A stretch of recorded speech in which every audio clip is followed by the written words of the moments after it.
一摆期间去采访的地点，马来西亚圣米兰族，在19世纪中期，是一只用石矿发展起来的地区。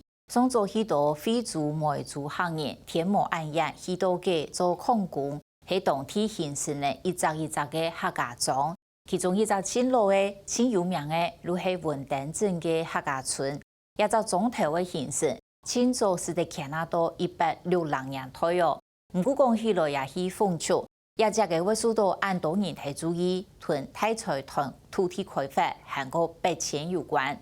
当然客家庄佢有可能会唔惊吓。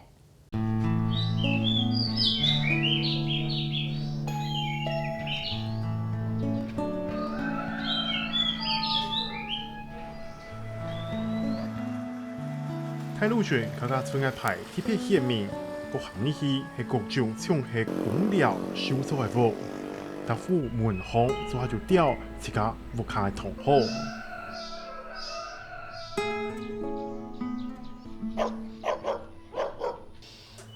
大头龙已经6台居民都经还系高定当简单嘅生活，大件搭副差唔多都要协调，无多嘅摆设未做下当简单。不过2022年，安尼个店庆生活受到破坏。发展商每家奶食团讲拿到客家村土地所有权，外头量来开发。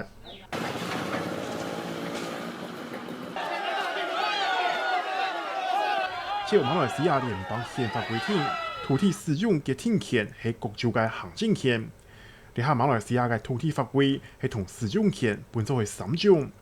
第一係臨時使用權證 TOL， 土地使用者無所有權，由政府核定土地嘅使用權，當然要重新申請過。第二種係租者，由土地使用者同地主來打租者嘅契約。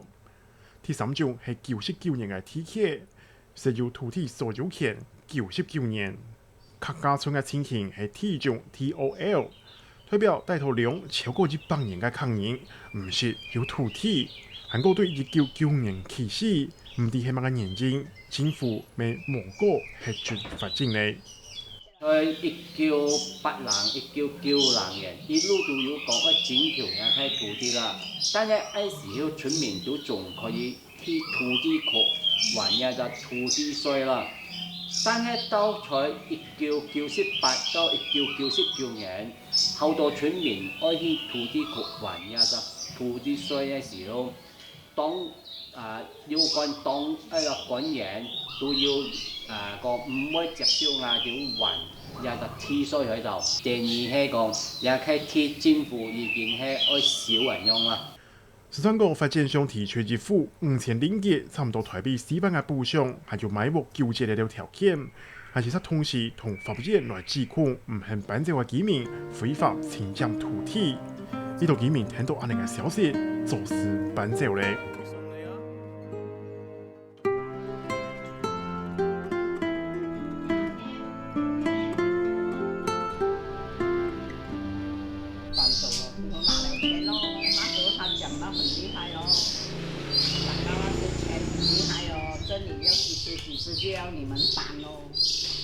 他们讲，我也是这样讲。我一节目组，万一节目组可以了，你在节目组我会给你，可以了。哦，要不是乱钱嘛？够没够什么？够一房间啊？啊？够个厕所啊？钱够什么？问你叫什么？2023年，發展商帶遊戲經歷來清空地契土地項以前外覆嘅政府，雖然居民用身體去動，但是還係動唔落來。跟他無奈何嘅款等自家價錢本怪獸插片。發展商佢冇正式同阿條來去談判，也冇來同經過阿條村民啊，比也喺土地佢喺按攏邊樣來發展有去乜嘅用嘅類型嘅屋包括有冇廉價屋來安排阿條嘅嗰種住嘅問題啊。你下頭天氣項嘅屋一度都冇人帶咧。落落確確，韓國環境真惡作真亂，就係廢棄。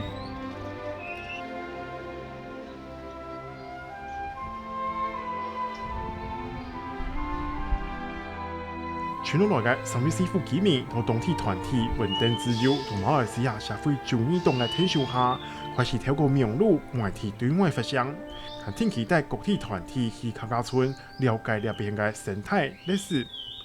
本來唔了解法本嘅民眾，未開始研究馬國土地嘅相關法規。一擺又一擺同州政府、縣政府來簽訂舉證，希望是同資料保留落來。經過提拔嘅經驗，居民嘅公民意識未提升咧。係講那種重要嘅那種文化啦，係講消滅佢都感覺好可惜咯。所以民間自由嘅入嚟之後，都一路同那種灌輸那種文化歷史嘅東西啊，所以那種居民也感到那種係對那種華人嚟講係冇。也係好重要嘅一個歷史見證嚟樣啊！聽聽將資料來到地區開發地，陸續引起兩黨雙重視嘅建築，可能係引致外界議論嘅壓力。每間內集團地區都見忙開發好，未無個不切天意區開發地項嘅居民。佢現嘅啲項目啊，就買唔到幾多，我所肯定要所講啦，應該都冇買到2-30%嚟樣啦，所以變到佢難賣出去，變到佢天意區嘅變實，佢也係好艱難來去調動近態一種資金來去發展咯。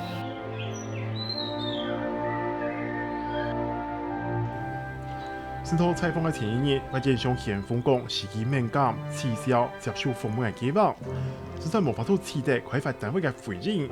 但是在確定嘅係，嘅開發案無撤銷，居民個人還係過度真唔安心，因此某年底，阿人嘅情形實維持結構，一場假人保會戰，行為繼續打落去。